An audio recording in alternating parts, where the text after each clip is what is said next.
My daughter held my brother's death announcement like it was a winning lottery ticket. She stood in the doorway of the funeral home, her husband Derek's hand resting on her shoulder like a crown, and she smiled at me. The way you smile at someone you've already decided doesn't matter. Dad, she said. Not unkindly, but not warmly either. You should probably sit in the back. Harold's business partners are taking the front rows, and it would just be awkward. I looked at my daughter. I looked at the woman I had taught to ride a bicycle, the woman whose college tuition I had paid with 12-hour shifts on construction sites, and I nodded. I walked to the back. I sat in the last row and watched them lower my brother's casket into the ground, and I thought about the envelope Harold had pressed into my hand 6 weeks ago when I visited him in the hospital. Don't open it until after, he had said. His voice was thin, paper thin, but his eyes were steady. You'll know when after is. I knew now. My name is Robert Ashford. I am 67 years old, a retired structural engineer, and until the morning of Harold's will reading, I was just the poor brother, the one who drove a 12-year-old pickup truck and lived in a 2-bedroom house on the edge of town, the one who worked with his hands while Harold built an empire with his name. Harold owned the Ashford Collection, 4 boutique hotels along the Carolina coast worth somewhere in the neighborhood of $19 million. He had built it from nothing, the same nothing we had both started from. But Harold had a head for business, and I had a head for concrete and rebar. We were never jealous of each other. That is the part my daughter never understood. She only saw the gap between what Harold had and what I had, and she decided long ago which side of that gap she wanted to live on. Derek Donovan had a way of filling a room that had nothing to do with his size. He was lean, maybe 40 years old, with the kind of jawline that photographed well and a handshake that was always slightly too firm, like he was constantly reminding you that he could crush your fingers if he wanted to.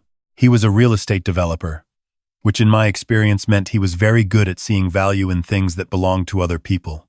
When Claire brought him home for the first time, Harold had pulled me aside afterward and said, "That young man is going to spend the rest of his life trying to take things that aren't his." I had told Harold he was being uncharitable. I was wrong. The reading of the will took place 3 days after the funeral, in the offices of Margaret Holloway, the attorney who had handled Harold's affairs for 22 years. The conference room was clean and cold and smelled of fresh coffee that no one was drinking. Claire sat to my left, and Derek sat beside her, already loosening his collar even though he had just arrived. He had the energy of someone who had been rehearsing this moment for months.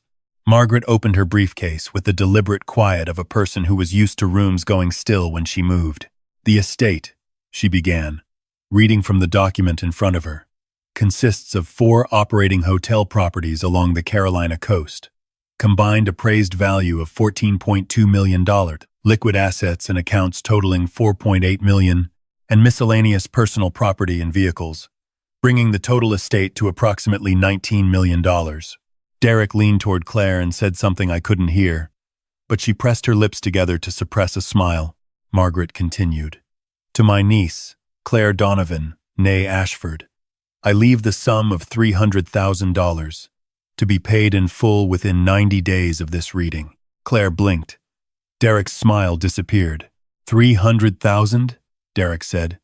The words came out flat, like a tire hitting a nail. Margaret didn't look up. "To my brother, Robert Ashford, I leave nothing." Derek exhaled audibly, and there it was again, that smile. He leaned back in his chair like a man who had just been handed an inheritance he hadn't even known he was waiting for. "So where does the $19 million go?" he asked. His tone was casual, almost bored. The tone of a man who had already spent the money in his head and was just waiting for the paperwork to catch up. Margaret turned a page. The paper made a sound like a single note on a piano, clean and final. "All remaining assets of the Ashford estate," she read, "including all 4 hotel properties, all liquid accounts, and all associated business interests, shall pass in their entirety to the Ashford Collection Operating Trust." "Trust?" Derek sat up straight.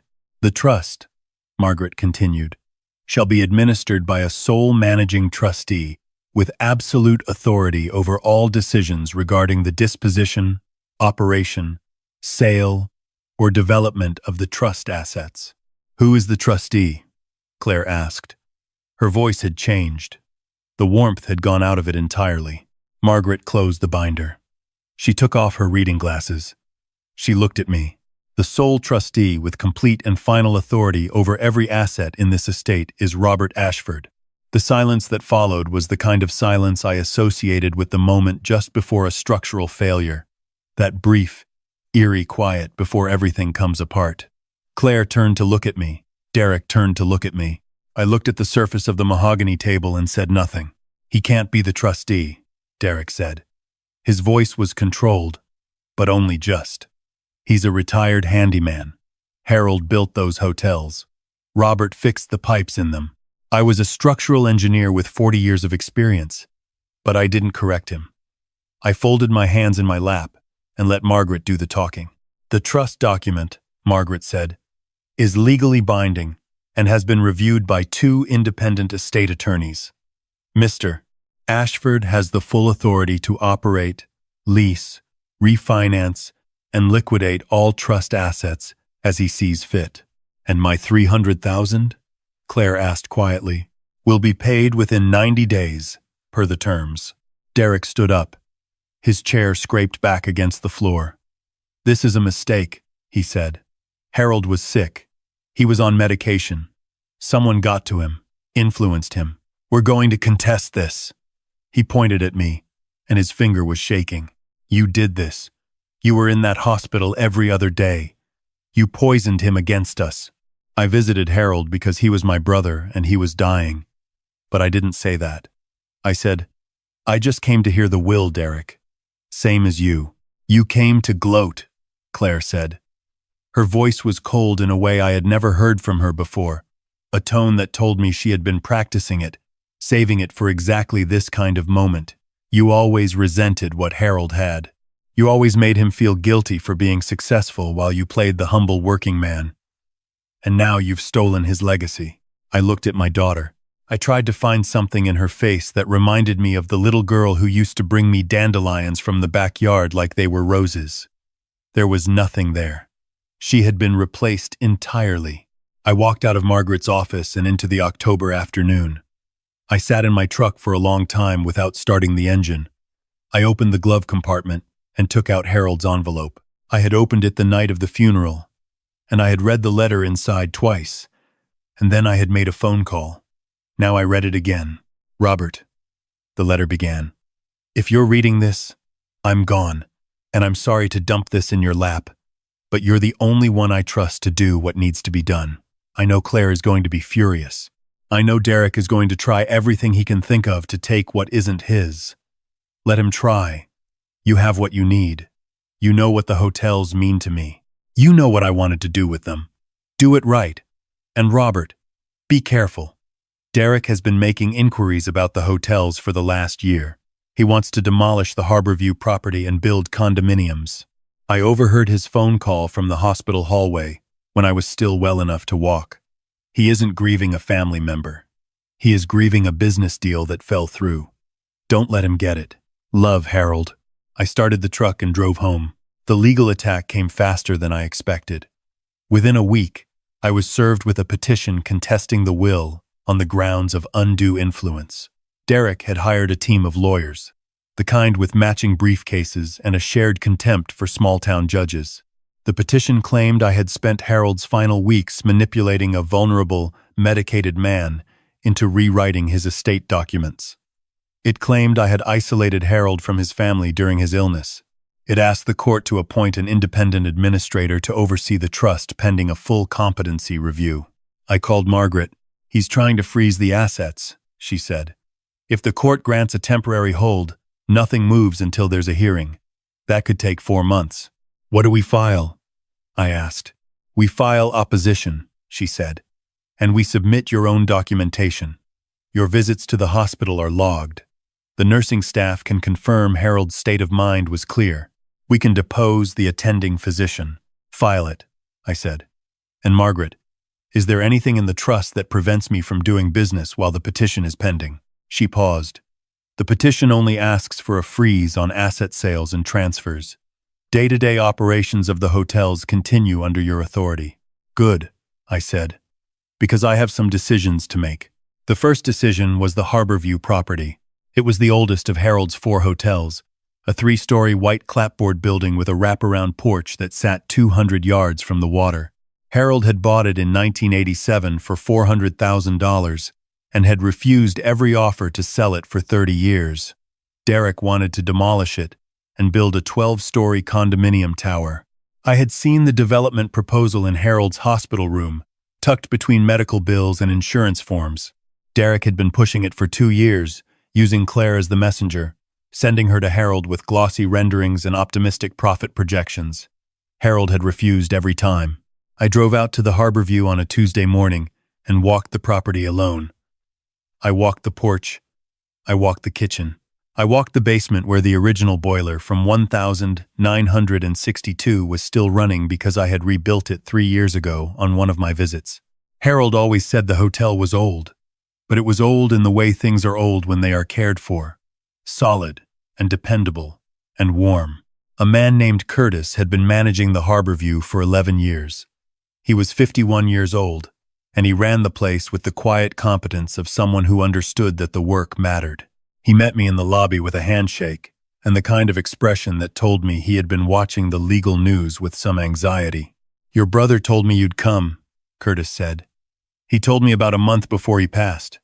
He said, 'When Robert gets here, listen to him.'" I sat down in Harold's old armchair in the lobby, the one he kept behind the check-in desk so he could sit and watch the guests come and go when he visited. "I'm not going to sell this property," I told Curtis. "I'm not going to tear it down. I'm going to need your help keeping it running." Curtis nodded slowly. "And the other man? The one who keeps calling?" "Derek," I said. "Let his calls go to voicemail." The second thing that happened was the online campaign. Claire was never what I would call shy, but I had not fully understood the scale of her platform until she turned it against me. She had 32,000 followers on her social media accounts, people who followed her for recipes and home decor and carefully lit photographs of her kitchen. Within 2 weeks of the will reading, the kitchen photographs were gone, replaced by a different kind of content. It started with a post that said, simply, "Family can hurt you worse than any stranger. I'm not ready to talk about it yet." The comments poured in. 1,700 sympathetic responses. Then a few days later, a longer post appeared. It described in careful detail a father who had always been jealous of his more successful brother. A father who had spent years positioning himself as the humble, honest one while quietly poisoning his brother's relationships with the people who truly loved him. A father who had used his brother's final illness to steal an inheritance from the rightful heirs. She never used my name. She didn't have to.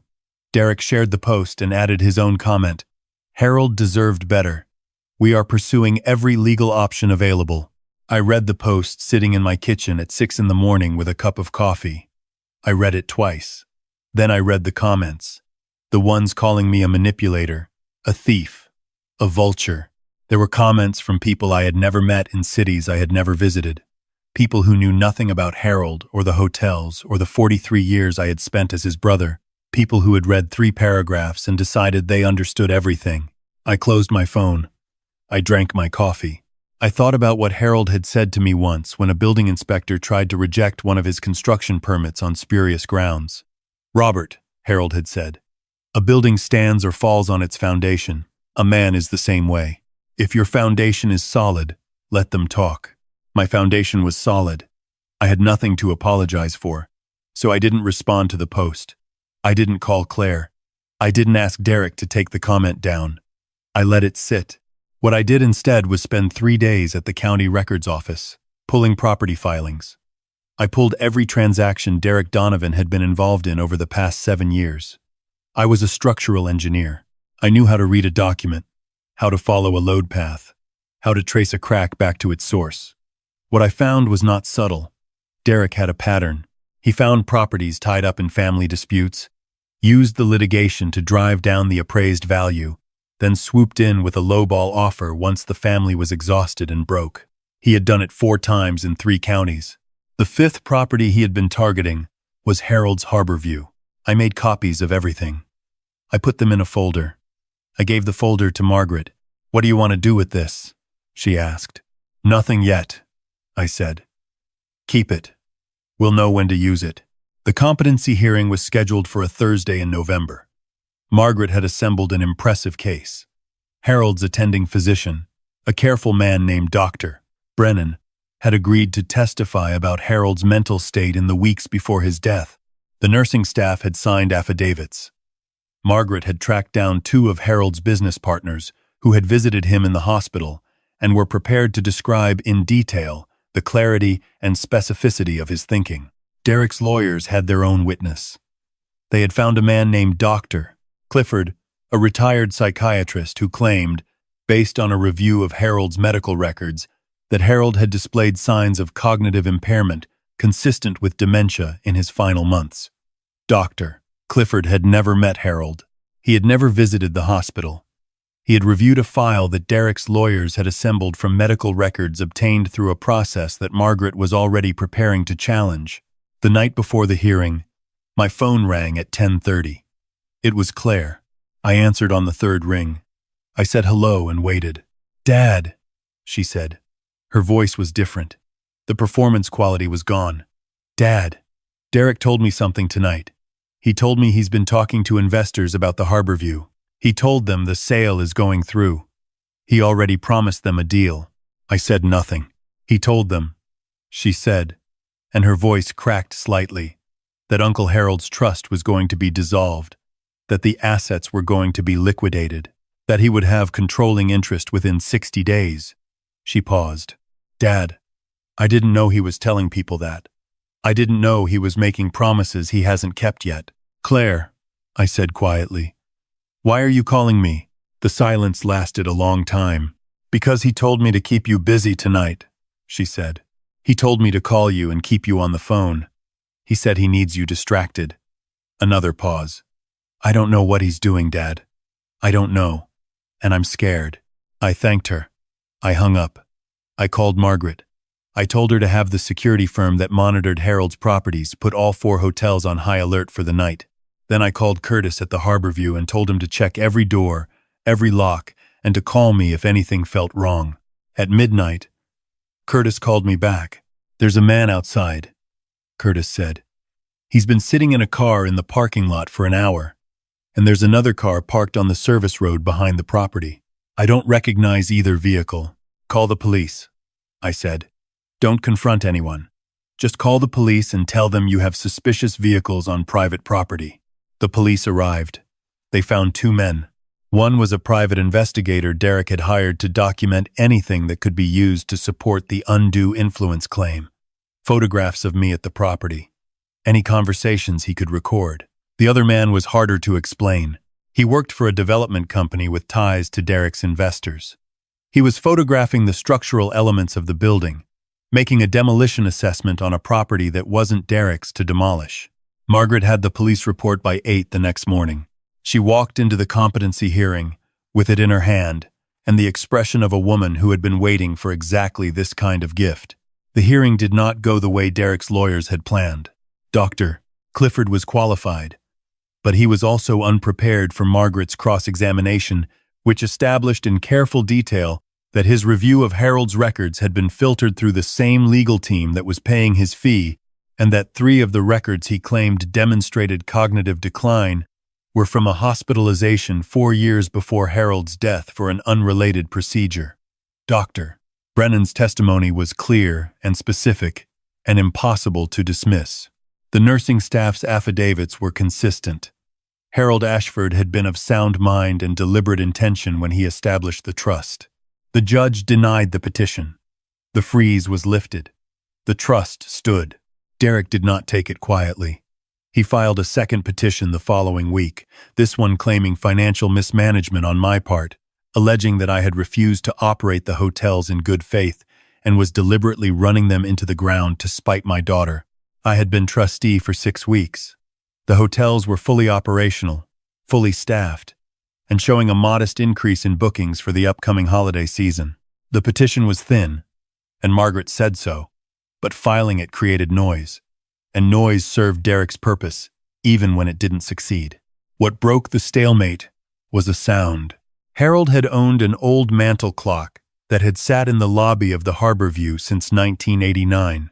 It was a handsome thing, dark walnut case with brass fittings, and it kept near perfect time. After the hearing, I drove out to the Harborview and sat in the lobby for a while, the way I used to do when Harold was alive and we would sit together in the evenings and talk about nothing particular. I wound the clock the way Harold always wound it, 8 turns clockwise, and as I was setting it back on the mantel, I noticed it was heavier than it should have been. I turned it over. There was a panel in the base, the kind of panel that was meant to hold a spare key. It was taped shut with a small strip of brown tape that I recognized as the kind Harold used on his shipping boxes. I peeled the tape back. Inside the panel was a small digital recorder, the kind journalists use for interviews. It was fully charged. I pressed play. Harold's voice came through the speaker, thin and careful but unmistakably his. He had dated the recording. It was 6 weeks before his death. "This is Harold Ashford," he began. "I am making this recording in the lobby of the Harborview Hotel, which I own, because I want it noted for the record that I am of sound mind and considerable irritation." He paused to cough, and the sound of it broke my heart. "I have been told by my attorney that the trust document is legally airtight." I believe her. But I also believe my son-in-law, Derek Donovan, is the kind of man who doesn't accept airtight as a final answer. So I want to say this clearly, for whoever ends up needing to hear it.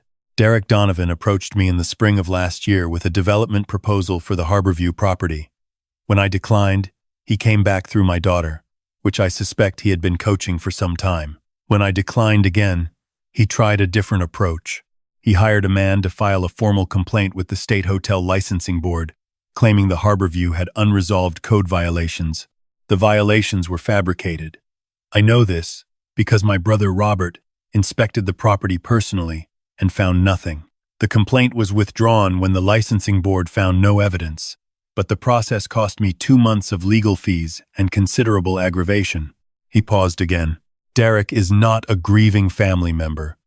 He has never treated my sister's family like family.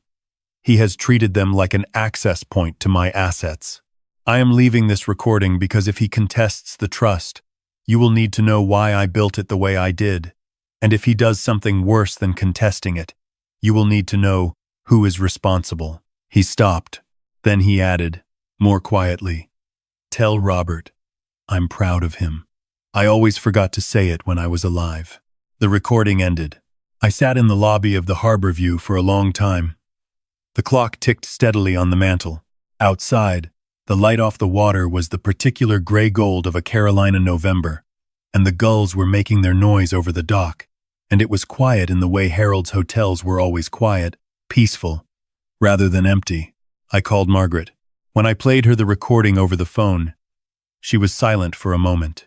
Then she said, "Robert, do you know what this does to their case?" "I have an idea," I said. "It doesn't just defeat the undue influence claim," she said. "It establishes a pattern of bad faith conduct. The licensing board complaint is documented. If we combine this with the property records you found and the trespassing incident from last month, we have the foundation for a civil action." "I know," I said. "File it." Derek's lawyers requested a continuance. The judge denied it. The second petition was dismissed with prejudice, meaning it couldn't be filed again in the same form. The civil action for tortious interference with the estate, which Margaret filed the following week, was a different matter entirely.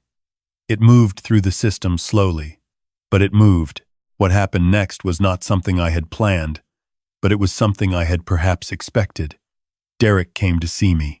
He came to the Harborview on a Saturday morning, alone, without his lawyers, which told me either that he was desperate or that he had decided a man-to-man conversation would accomplish something the legal process had not.